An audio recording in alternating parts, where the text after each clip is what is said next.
Marty, este guardián transforma el caos de los datos en información pura. Eso suena a alquimia, Doc. Lo es, Marty. La alquimia digital. Convertir información cruda en protección real. Del análisis a la acción. Del dato al oro. Bienvenidos a la ciencia detrás de la magia.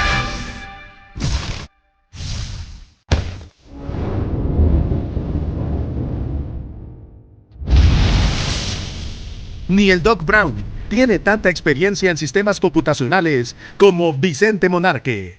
Con más de 25 años de experiencia en seguridad en red, endpoint y nube, ha logrado acumular experiencia en el sector financiero, data center y fabricantes. Actualmente, formando parte del equipo de Netskope.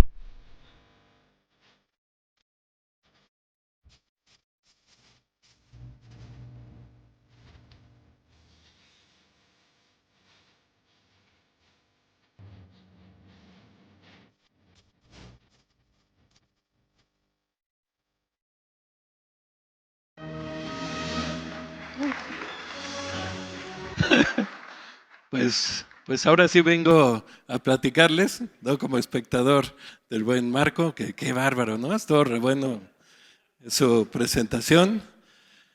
Tratemos de hacer esto pues algo interactivo al principio. Básicamente vamos a hablar un poco de la adopción de las herramientas de Generative AI, tipos de aplicaciones de Generative AI y algo ahí de conclusiones. Y cómo les podemos un poco ayudar ahí en el tema de Generative AI. Básicamente, voy a hacerles una pregunta, levanta la mano, ¿quién no usa Generative AI? Nadie, ¿verdad? Es como si les preguntara, ¿quién no usa aquí WhatsApp? Todo el mundo usamos WhatsApp, ¿no? En realidad el tema de Generative AI ha sido un elemento que nos hemos ido, digamos, siendo parte de nuestras vidas. Yo al menos tengo como 3 años jugando un poco con el tema de Generative AI.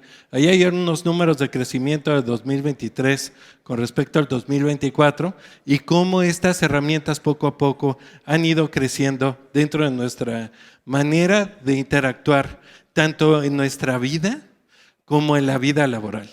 Y a veces eso es lo difícil. Ciertas herramientas se convierten en herramientas que te ayudan a hacer tu trabajo más rápidamente, más ágilmente, y el tema es que nos es muy atractivo usarlas.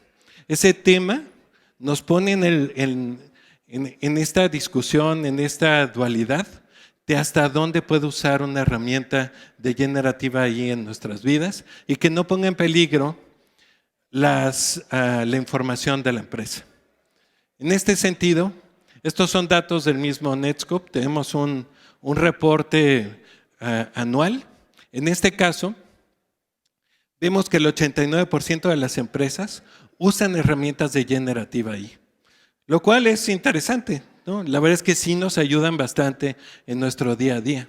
Por otro lado, vemos que gran parte de la información que puede el usuario interactuar, vemos que viene código fuente, es uno de los casos más seguidos. No sé si ustedes sepan, ¿no? Pero en el código puede venir usuarios, contraseñas, lógica del negocio, que esa lógica del negocio nos hace diferente a nuestra competencia. Es decir, que si el código fuente llega a nuestra competencia o se vuelve público, esa información que nos hace diferentes puede estar complicándonos a nivel competencia. Por otro lado, vemos que el 72% de las aplicaciones que están usando a nuestros usuarios son de este estilo, personales. Es decir, están depositando este tipo de información, que puede ser propiedad intelectual, código fuente, que quizás sea error de nosotros, porque quizás no hemos todavía concientizado a nuestros usuarios en cuáles son las herramientas y cuáles son los elementos que les podemos dar o permitir a los usuarios actuar en este sentido. Por otro lado, algo interesante es que la adopción en América Latina es grande. Si vemos, por ejemplo, en Brasil, Chile y Uruguay, son los países que más utilizan en promedio herramientas de Generative, también México, pero vean cómo también Costa Rica, Panamá, Guatemala y Honduras. Es decir, no es que le estamos hablando de que en otros lugares del mundo están usando este tipo de herramientas, las estamos nosotros usando nosotros mismos. Y aquí yo les preguntaría, por ejemplo, ¿tú en qué usas Generative AI, mi estimado Javi? Bien, o sea, tú sí estás haciendo aplicaciones de Generative AI, ¿no? Y eso es interesante. Muchas cosas del negocio y lógica del negocio las vamos a empezar a basar en aplicaciones basadas en Generative AI. Y el tema es cómo poder filtrar esa información. Imagínense que, por ejemplo, información de bases de datos de recursos humanos ya las tengo ingestadas en algún data lake y que yo por algo quiera conocer cuál es el sueldo de Juan Pablo, ¿no? Porque si no hay filtros y está la información ahí, ¿cómo poder identificar hasta dónde yo puedo, como usuario de esa generativa ahí, tomar información y cuál es el tipo de información que, dependiendo del rol de mi empresa, yo no debería de llegar a tener contacto o visibilidad? Y vamos a hablar un poco de este tema, cómo se puede ir poniendo filtros de seguridad a esos elementos de generativa AI. Por lo pronto, estos son datos del Harvard Business Review. O sea, todo esto estoy tratando de armarles el escenario de por qué es importante este tema. Vean, con respecto del 2024 al 2025, el primer caso de uso que teníamos el año pasado era la generación de ideas. A este año cayó hasta el lugar 6. Por ejemplo, el año pasado, usar las Generative AI para terapia de acompañamiento era el segundo caso de uso. Este año es el primer caso de uso, ¿sí? El tener una terapia de acompañamiento en mi vida se volvió el punto número 1 este año. Por otro lado, tenemos que las Generative AI nos ayudan a organizar nuestra vida. Es el segundo caso de uso, ¿sí? Y el tercer caso de uso es encontrarme un propósito en la vida. O sea, quizás era algo que ya se haría la gente meditando, con yoga o la religión que cada quien profese. Hoy día lo puede ser como una religión, el tema de generativa ahí, y me puede acompañar en encontrarme un propósito en la vida. En mi caso, yo uso mucho generativa ahí para generar código. Mi expertise viene más hacia Unix. Y hoy día tengo que hacer más cosas con PowerShell, donde sinceramente ese no es mi campo de estudio. Y para mí me ayuda muchísimo. El entender cómo se construye un shell en PowerShell, invirtiéndole 1 hora en vez de dedicarle 10, para mí ha sido una cosa extraordinaria. De hecho, es el quinto caso de uso más usado en este año. La mejora de aprendizaje, etcétera, ¿no? Hay muchos temas ahí interesantes. El usar Generative AI el año pasado para búsquedas específicas, es decir, como si fuera un Google con vitaminas, ¿no? Ese estuvo el año pasado en 3 y este año está en 13. Entonces se ha venido modificando el tema de uso de Generative AI en nuestra vida y nos está acompañando en nuestro día a día. El tema es cómo cuidar esa información que le estamos compartiendo a las herramientas de Generative AI. Por otro lado, esta sí es estadística de nosotros, está en el mismo reporte de Threat Labs que ustedes pueden buscar en la página de Netscope, y vemos que lo más usado es ChatGPT y en específico el post, es decir, cuando nosotros estamos interactuando en el prompt de la herramienta de ChatGPT. Eso es lo que más vemos. Y después de eso, lo que más vemos es el download. Es decir, le estamos preguntando que genere algo y el usuario baja esa información a esa computadora, ¿sí? Vamos a verlo en una de las siguientes láminas, pero vamos a ver que no estamos visualizando ni inspeccionando lo que la herramienta generativa ahí nos está contestando. No sé si ustedes se han visto, pero el año pasado, no fue este año, hubo un tema con Deloitte en Australia, donde generó un reporte que le llamó que la herramienta generativa ahí alucinó. Y es porque el reporte que generó para Deloitte no estaba bien. estaba basado en datos ficticios. Y ese fenómeno de que el motor de inferencia del Generative AI cree referencias no existentes, es un caso interesante porque en mi caso, yo al principio no ponía en tela de juicio lo que me estaba contestando la Generative AI. Y yo les puedo decir que sí, tanto cuando ustedes usan algún browser para buscar información de búsqueda y decimos, ¿de verdad será algo que estamos buscando? ¿O será lo que yo estaba realmente buscando? ¿Será verdad? En este caso también, la Generative AI nos contesta muy rápido, puede ser muy eficiente, mas todavía no es perfecta. ¿Sí? Entonces, en ese sentido, las áreas que vemos que utilizan más el área, herramientas de Generative AI, son áreas como mercadotecnia, donde tienen que crear un mensaje para posicionar, por ejemplo, un producto en el mercado. Áreas de ingeniería, como en mi caso, la generación de código, identificar nuevas formas de algún programa, algún elemento más. Pero ven que también las áreas de ventas. Quizá las áreas de ventas les ayuda, por ejemplo, a que si voy a visitar un cliente, identificar cuáles son las problemáticas de esa vertical. Si voy a ir a financiero, identificar cuáles son los elementos o problemáticas que me voy a enfrentar o se enfrenta a esa empresa para ir preparado como alguien de ventas y poder posicionar un producto con el cliente. Por otro lado, aquí sí, esto me va a detener un poco más. Es parte del mismo reporte. Nuevamente ChatGPT, en este caso en la primera columna, lo que tenemos son cuáles son las aplicaciones de Generative AI. En la segunda columna, qué políticas aplicaron hacia esas solicitudes de herramientas de Generative AI.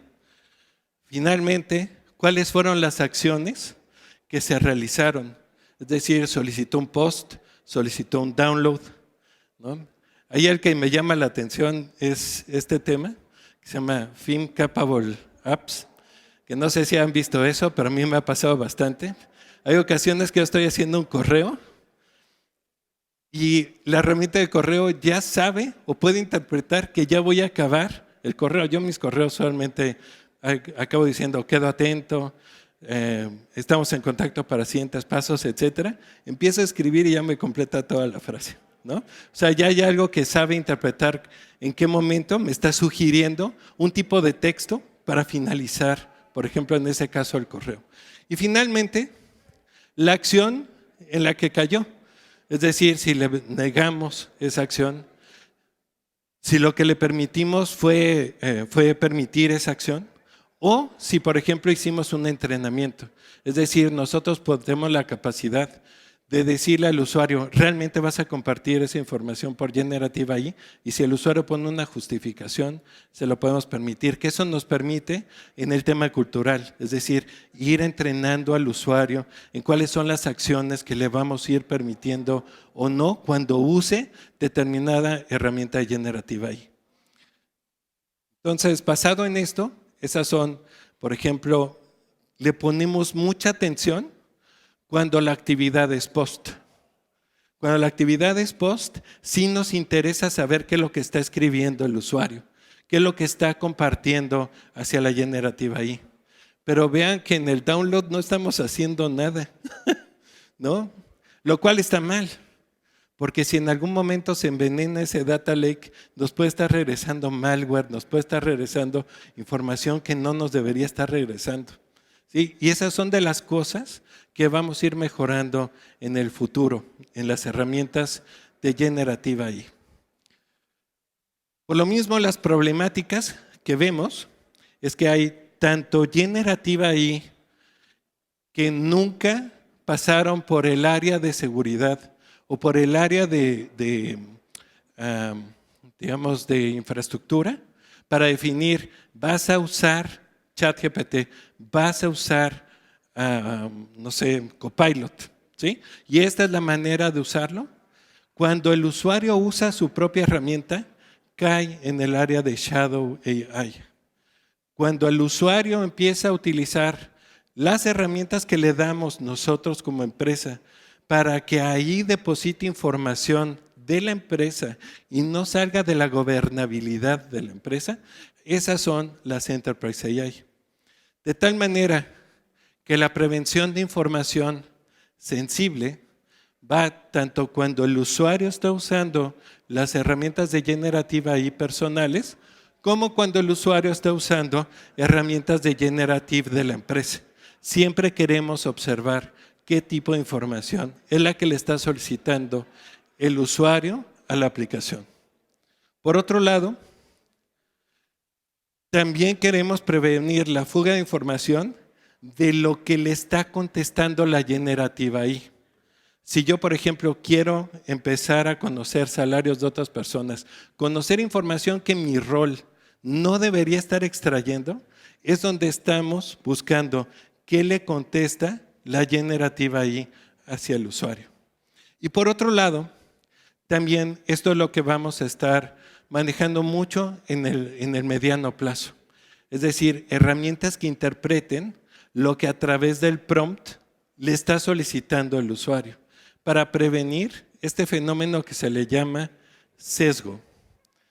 Es decir, estar insistiendo en preguntar y preguntar por un elemento hasta que le das la vuelta a la herramienta generativa y consigues la información que no deberías estar viendo.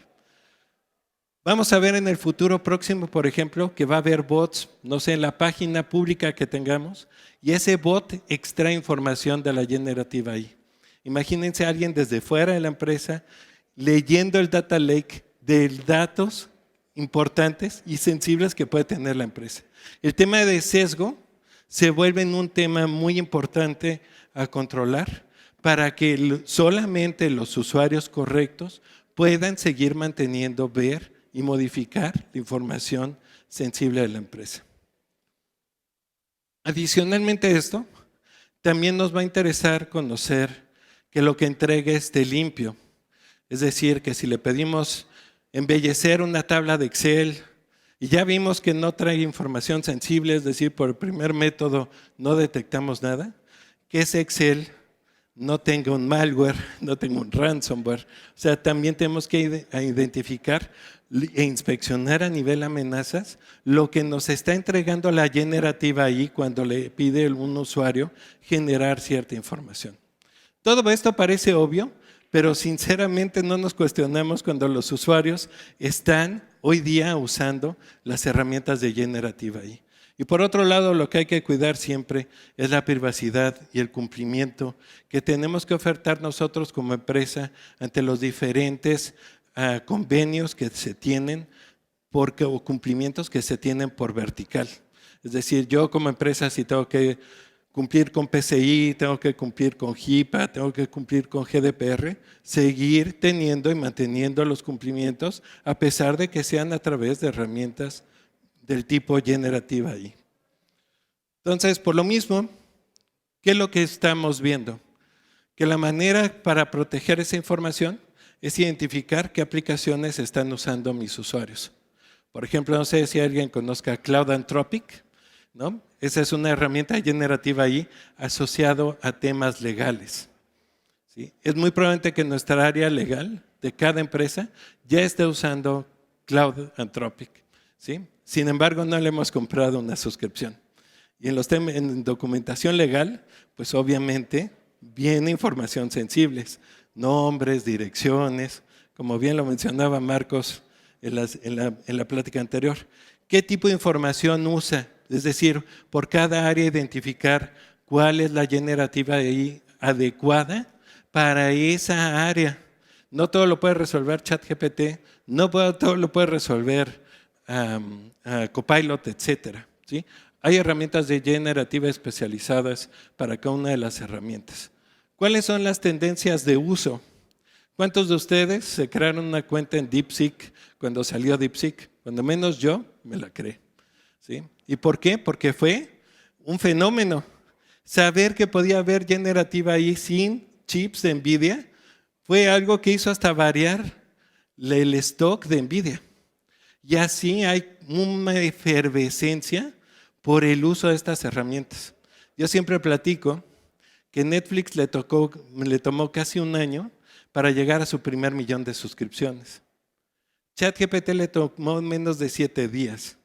Ese es el nivel de efervescencia que tiene el usuario por empezar a jugar con herramientas de Generative AI. Y mi pregunta es si en algún momento nosotros como área de seguridad le dijimos qué podía o qué no podía hacer al utilizar esas herramientas de Generative AI. Y esto lo vamos a ver también en el futuro próximo, el empezar a consolidar, ¿no? Cada área va a querer utilizar una herramienta generativa ahí o algo, es ver cómo empezamos a consolidar para tener un número mínimo de data lakes, porque finalmente también cada una de ellas puede tener riesgos, vulnerabilidades, etc. Entonces, mientras tengamos más consolidada esa parte, va a ser un elemento mucho mejor. ¿Cuáles son los pasos? Pues finalmente es el descubrimiento de esas generative AIs que están tratando de utilizar los usuarios, medir el nivel de riesgo, es decir, en Netscope tenemos una base de más de 80 y tantas mil aplicaciones, de las cuales de Generative AI son como 1,500. Esas 1,500 pueden estar asociadas a riesgo, es decir, un primer forma de poder controlar esas aplicaciones, sea, por ejemplo, a través del nivel de riesgo. Hay un área que lo que hace es identificar cuáles son los cumplimientos que tiene, si esa herramienta generativa ahí me permite cumplir con HIPAA, cumplir con PCI, que también está preparada esa aplicación para ser utilizada. Y ese es el nivel de riesgo.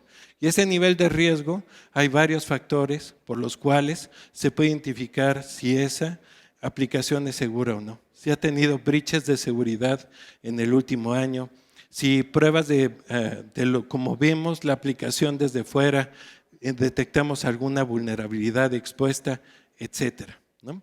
Entonces ese factor de riesgo nos puede ayudar, cuando menos inicialmente, a tomar la decisión de cuáles son las aplicaciones de generativa AI permitidas o no.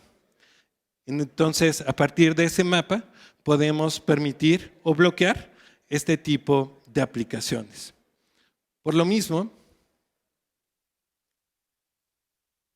yo les diría que este es un camino que creemos que nos puede ayudar a ser efectivos en el control de herramientas de generativa AI.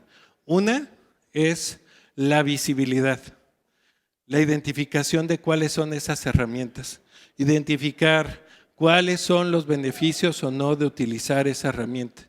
Ir con esa área y preguntarle, ¿realmente esa es la decisión que tienes como área de que esa sea tu herramienta para usar generativa AI?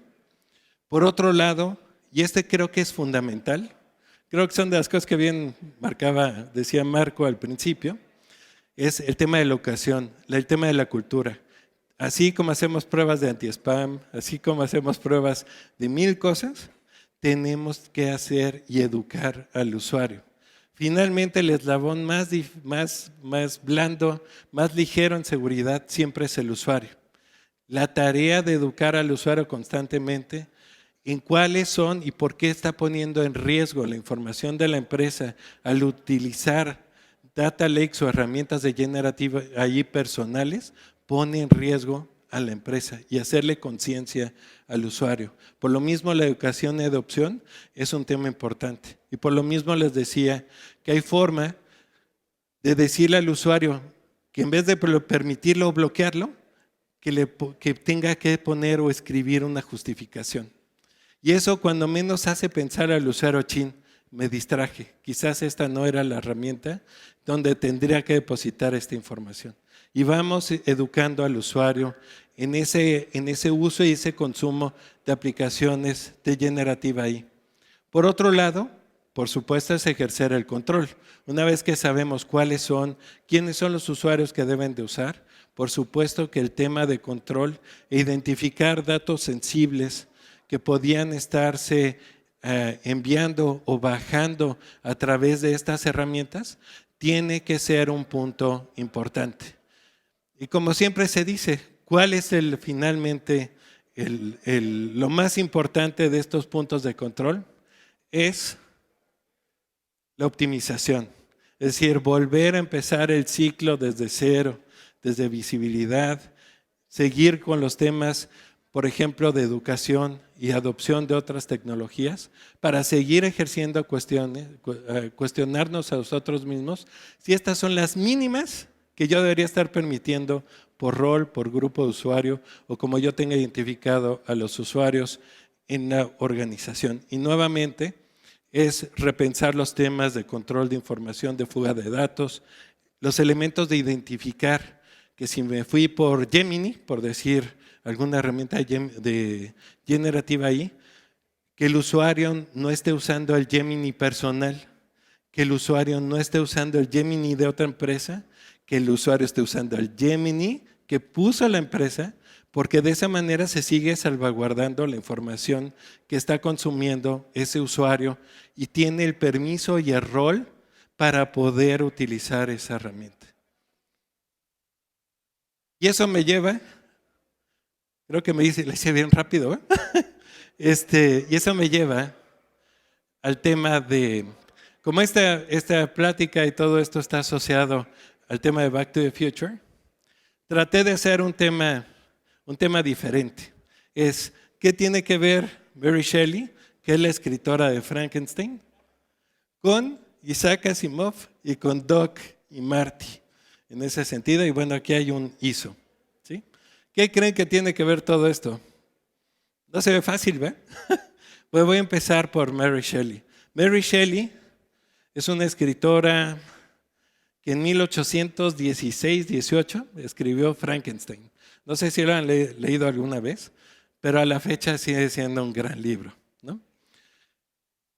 Frankenstein, ese libro, habla de una persona, un ente, porque realmente Frankenstein es el doctor Víctor Frankenstein, que es el que hace a este ente, juntando piezas de diferentes personas para hacer un nuevo ente. Cuando le da vida, se da cuenta Víctor Frankenstein que ese ente que él creó, esa criatura, es más rápida, más fuerte y más ágil que ningún humano. ¿Qué hace Víctor Frankenstein cuando ve que tiene vida ese monstruo? Se sale del laboratorio y al día siguiente regresa y no lo encuentra y dice, pues ya se murió, ya no pasó nada, ¿no? El tema es que esa criatura aprende a vivir en la oscuridad, aprende a vivir en los sótanos, aprende a vivir y observar al hombre como especie, ver que el hombre o la humanidad vive en colonias, vive en familia y aprende un idioma, aprende a hablar, escribir y leer en diferentes idiomas.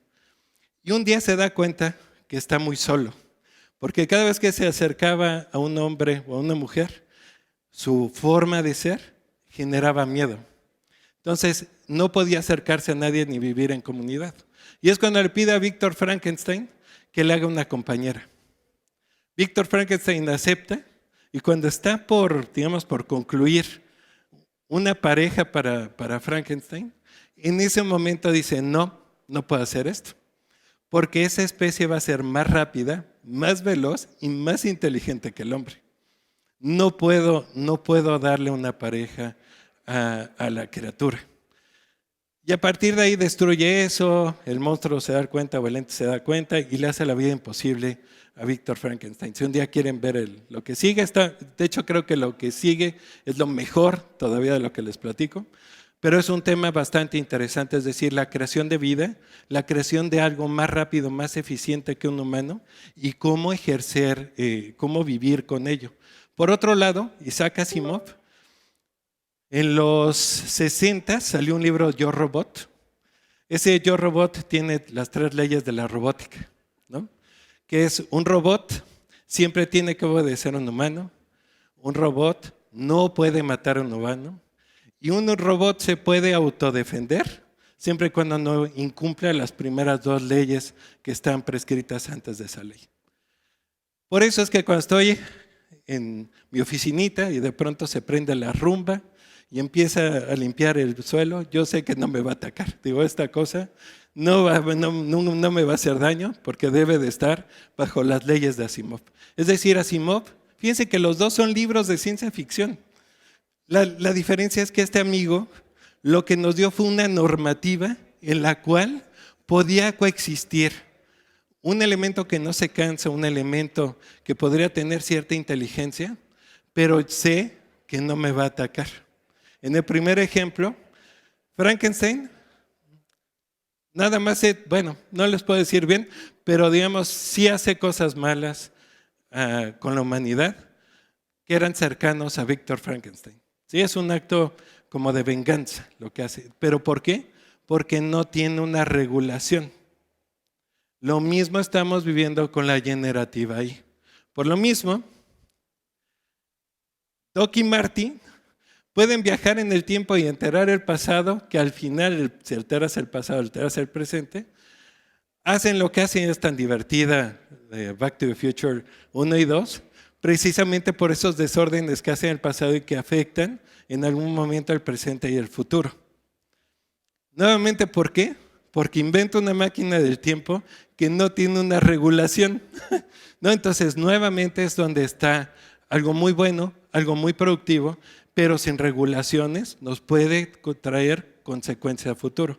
La buena noticia es que hay un ISO, el ISO 42001, que si un día tienen la oportunidad de leerlo, es precisamente cómo administrar herramientas de generativa AI que nos van a permitir ver y cómo controlar las herramientas con las mejores prácticas de herramientas de generativa AI.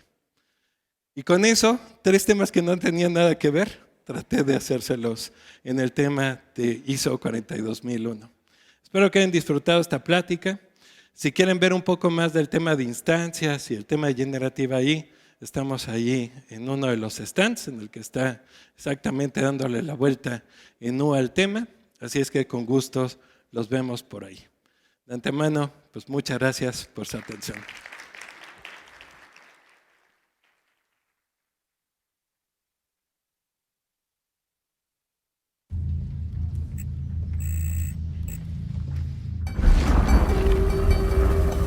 This is going to sound crazy,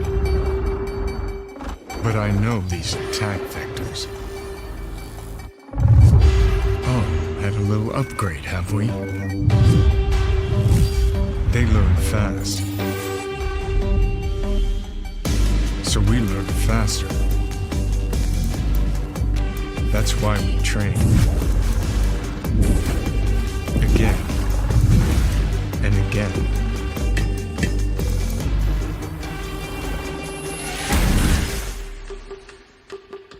Out of here. Until it all becomes clear.